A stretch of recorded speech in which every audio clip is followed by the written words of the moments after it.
Assalamualaikum warahmatullahi wabarakatuh.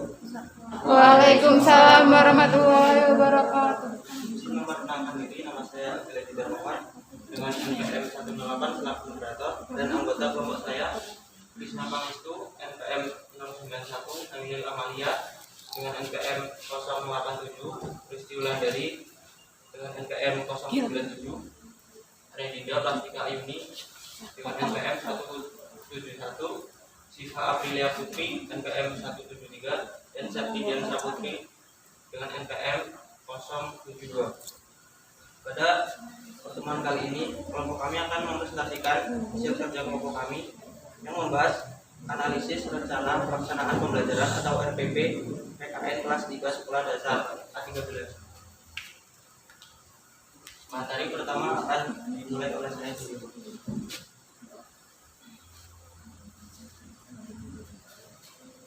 Kompetensi dasar, mengenal makna satu nusa, satu bangsa, dan satu bahasa.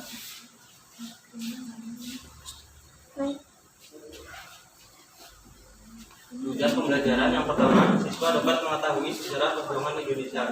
Yang kedua, siswa dapat mengetahui makna Bhinneka Tunggal Ika, pentingnya persatuan. Yang ketiga, siswa dapat menyebutkan organisasi pemuda Indonesia. Yang keempat, siswa dapat mengetahui Kongres Pemuda 1 dan Kongres Pemuda 2. Yang kelima, siswa dapat menyebutkan isi Sumpah Pemuda.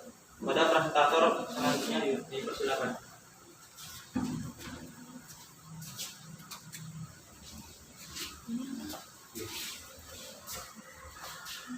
Standar kompetensi berisi tentang deskripsi pengetahuan, keterampilan dan sikap yang harus dikuasai peserta didik setelah mempelajari mata pelajaran mengenai memahami lingkungan dan melaksanakan kerjasama di sekitar rumah dan sekolah.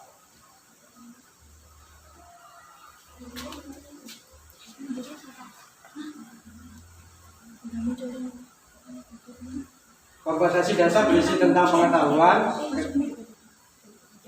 keterampilan dan sikap minimal yang harus dicapai oleh peserta didik untuk menunjukkan bahwa peserta didik telah menguasai standar kompetensi yang telah ditetapkan mengenai makna satu nusa, satu bangsa, dan satu bahasa. Badan Aminul Amalia dipersilakan untuk melanjutkan tadi. Redinda Plastika Ayuni. Baik, sebelumnya saya memperkenalkan diri, nama saya Redinda Plastika Ayuni dengan nomor NPM 171. Saya akan melanjutkan materi yang sudah dijelaskan oleh Krisna Pangestu tentang kompetensi dasar. Jadi kompetensi dasar itu memiliki fungsi sebagai acuan atau rujukan seorang guru untuk memberikan materi di kelas untuk peserta didiknya agar tercapai tujuan pembelajaran. Nah, kompetensi dasar ini memiliki manfaat untuk agar peserta didik itu memperbaiki norma-norma yang telah disediakan oleh kompetensi dasar tersebut seperti sikap tanggung jawab, disiplin, dan jujur. Nah, jadi dapat disimpulkan kompetensi dasar ini merupakan kemampuan atau pencapaian dari kompetensi inti yang harus dicapai oleh peserta didik tersebut. Terima kasih.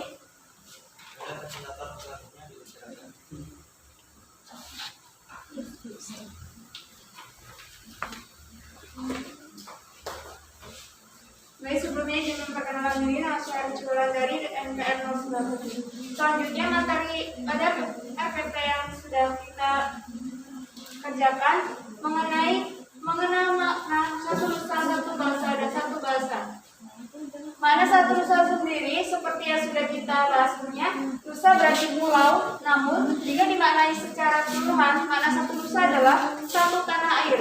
Setiap orang yang merupakan warga negara Indonesia harus merasa memiliki satu tanah air yang sama, yakni Indonesia. Yang kedua, makna satu bangsa. Satu bangsa memiliki makna bahwa meski kita berbeda-beda suku, tetapi kita tetap merupakan satu bangsa, yaitu bangsa Indonesia.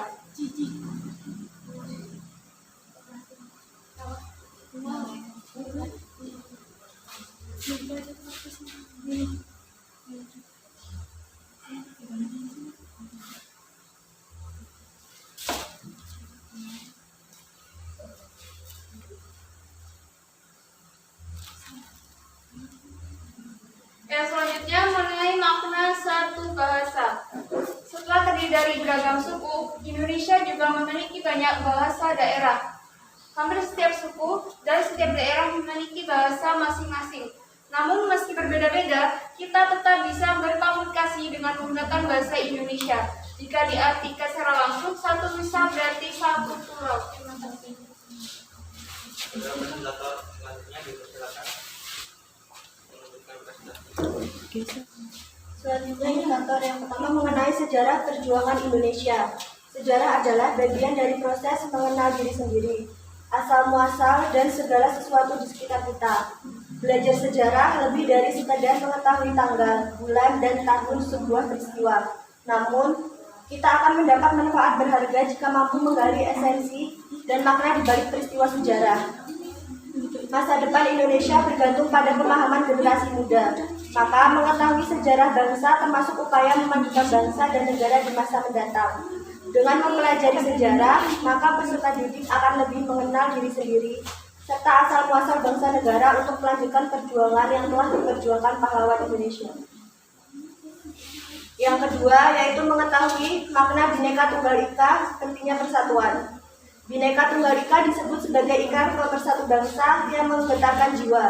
Semboyan ini menggambarkan persatuan dan kesatuan bangsa Indonesia yang memiliki keberagaman suku bangsa, budaya, bahasa daerah, agama, dan kepercayaan, ras maupun antar golongan. Disinilah arti Bhinneka Tunggal Ika yang sesungguhnya. Dengan demikian, maka peserta didik akan memiliki jiwa saling menghargai dan menghormati perbedaan di negara Indonesia yang memiliki keanekaragaman suku, agama, dan ras. Dengan menanamkan jiwa kebinekaan ini, maka akan mengurangi perpecahan bahkan peperangan di negara Indonesia. Pada siswa akhir ini, silakan mengucapkan presentasi. Izin memperkenalkan diri, nama saya Siva Aprila Putri, NPM 173.